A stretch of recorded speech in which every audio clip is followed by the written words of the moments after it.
నమస్తే మీ టీవీకి స్వాగతం. సింహవాహనం పైన ఊరేగిన శ్రీ పెనుశీల లక్ష్మీ నరసింహస్వామి. శ్రీ నృసింహస్వామి జయంతి సందర్భంగా శ్రీ పెనుశీల లక్ష్మీ నరసింహస్వామి వారు పెంచలకోనలో మాడవీధుల్లో సింహవాహనం పైన ఊరేగుతూ ప్రజలకు దర్శనమిచ్చారు.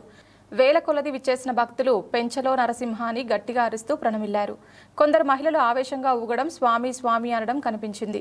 ఈ కార్యక్రమం తర్వాత కాకతీయ కమ్మసేవా సమాజం వారు అక్కడ వచ్చిన భక్తులకు లడ్డూలు, అరటిపండ్లు, వాటర్ బాటిల్స్ పంచిపెట్టారు. తదుపరి సేవా సమాజంలోని భోజనశాలలో వేద పండితులు, ఋత్వికులచే చక్కగా పూజ చేయించి వారు వండిన 16 రకాలైన వంటకాలను భక్తులకు వడ్డించారు.